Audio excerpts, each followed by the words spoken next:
Hello, my dear Gemini.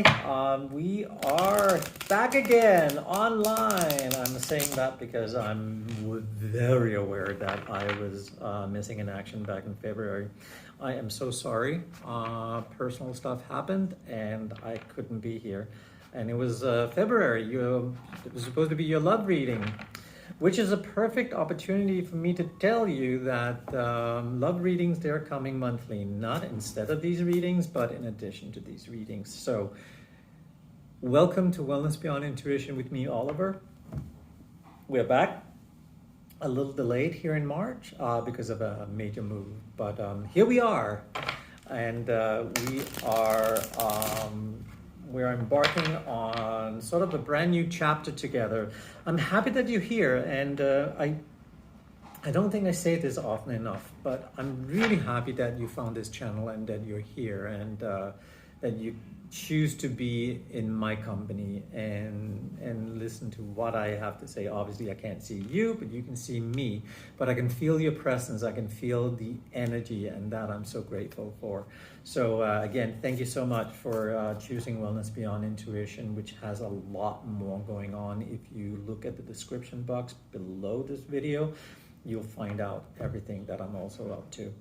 As we go along, I would like to advise you to check out your other placements. And for the most of you out there, you know what they are. But if you're brand new to the channel and you're brand new to YouTube videos and on tarot, I can just quickly let you know that in order for you to get a fuller picture of what it is that's going on, you may want to check out your moon rising, Venus, and I also suggest your Jupiter sign. So I know those are a lot of videos to check out, but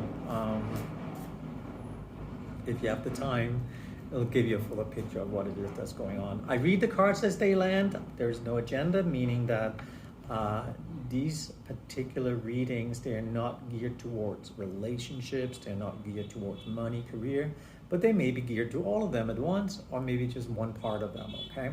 But enough talk, and let's just dive into it. I have been shuffling the cards, as you can hear, and let's see what comes up first. And that would be the Emperor. He's a very strong one to start out with, and then the Two of Pentacles. I love the Two of Pentacles. They show up differently in many different decks. I have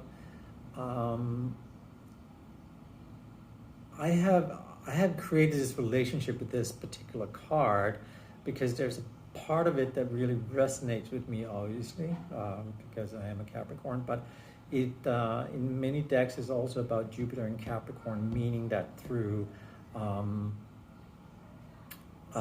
ways of applying yourself through some hard work or at least a little bit of discipline and getting out there, you will see luck and expansion happening, which so I love it even more when it's tied in with the Emperor, who is very much a trailblazer. You know, the Emperor goes where no one has been before, and very much the entrepreneur, the person who is setting the stage for the next steps to happen.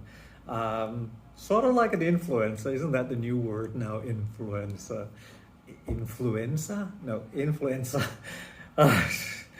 Welcome to my world. It's a little crazy off my head sometimes, but yeah, you're looking at the Emperor as a go-getter, somebody who is very much the person who is going to be the one that everyone will be looking at next. Whatever you got going, dear Gemini, you got it going for you, and I want you to stick with that and allow that to still be your truth, and also be your sense of where it is that you want to bring things into the future. We're looking at the Seven of Swords right next to it, and then the Nine of Wands, which is very interesting because see, I don't necessarily feel that the Seven of Swords and the Nine of Wands has anything to do with anything in reality. Some people will say the Seven of Swords, oh, deception and being cheated on and things you can't trust. I agree, it can mean that, But also remember, swords, they represent mental energy. So it doesn't necessarily have to have materialized just yet. What it is that I'm hearing what I'm hearing right now is more the fear of. Remember, you're entering the stage with a brand new energy of creating something new that automatically you will return and sit back. And I'm talking career, I'm talking money, I'm talking new projects, I'm talking ideas, I'm talking how things they're unfolding. Hey, if you want to channel that into also a relationship, it could be a new relationship with somebody that you're interested in. You're afraid that somebody from the outside might come in and influence your opinion about where you're taking this, and may not have your best interests at heart. I think that's more fear than it has actually to do with any reality. And what it is that it can,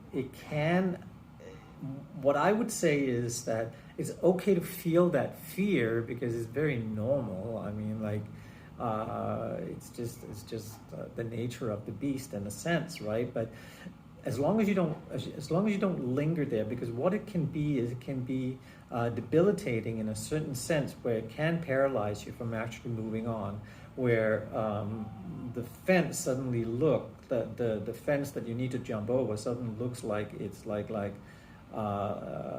Mount Kilimanjaro or Mount Everest, when in reality it's just a little molehill, and you can easily walk right over it, right?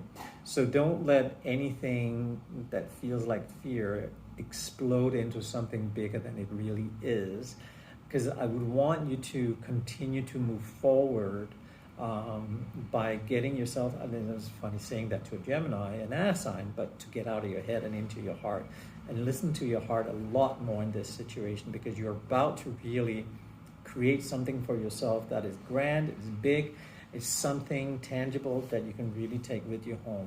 See, if you do that, you're going to manage to bring things to a place where things are going to look a lot more at ease and at peace and calm, and you're going to see that whatever fears you may have had, they were unfounded.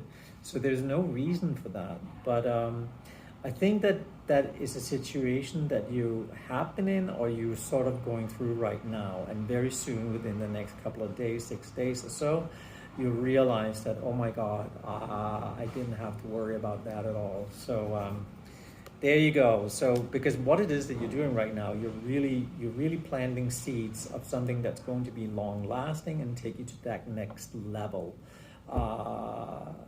This is something very grounding, and with the Ace of Pentacles, giving you a sense of adding something to this world that we can all benefit from, not just you. See, it's almost like you're being foreseeing here. There is something long-term in the ideas that you have that you want to bring to this world, and it is very grand, but it could also just be your own little world within your own little community, within your own little family maybe. But it's something that's long-lasting, and it is something that you can bring along that's gonna really mean something. And if we talk just within your own family, it could be that you can see how you can turn certain loans around, and so you can put money aside, so everyone will benefit, and it'll be more stable and secure through unsecure times or insecure times. And when things get a little wobbly, they won't be so much for you, because you had already had the ability to foresee what it is. On a grand scheme of things, it may be you actually coming up with an idea to, who knows, save the planet. Let's just say that. The Ace of Cups is right next to the Ace of Pentacles, which is beautiful. Your heart is in the right place. You cannot go wrong. You gotta go with this idea. So I'm so happy that we just touched upon the whole thing of Seven of Swords and the Nine of Wands, that we can get that out of the way. No more thinking about that. Leave it behind, because it has no place in your brilliance and where you want to take your thing, where you want to take things. It has no place. Leave it behind. There's no reason for it to actually be part of your, if that, they don't have to be part of that reality of yours, give that a kick to the curb. The Five of Swords can, you know, with all of this, see, isn't that interesting? You have the Seven of Swords, the Six of Swords, the Five of Swords. It's almost like, you know, could play some kind of a card game with the, well, you could actually play a card game if you took the Great Arcana out. They're just regular playing cards, right? But what you're looking at is that trying to sort of keep track of all of that that's coming to you can at times feel like a headache. As again, as I say, when we're talking about the five, it is not as dire as it looks on paper. It really just is a sense of you to stop up and say, is this real or isn't it real? And it's not real. I don't know how else to say it. Maybe in the moment it feels that way, and there's nothing wrong with that. The Chariot, you will move on in the right direction, and we're looking at the Four of Wands. You are absolutely achieving your goal. It starts in March. I can't promise you that it's not a long-term project. I think it is. It's not something you're going to be able to wrap up in the month of March. This is long-term that you're looking at this, and so we're looking at career, money, new projects, possibly within your own family, and also relationships that you want to see flourish. But you get to choose that. You get to choose where that fits in with you, which is also why the other placements in your chart, they're so important that you check that out. So as I said, you get that full picture, okay? We're going to continue talking about a lot more about this, I have a feeling, once we get into April, or at least we'll see where the cards they land once we get to April. And for now, this is your March reading. And dear Gemini, do have a wonderful month. And it's almost spring, yay!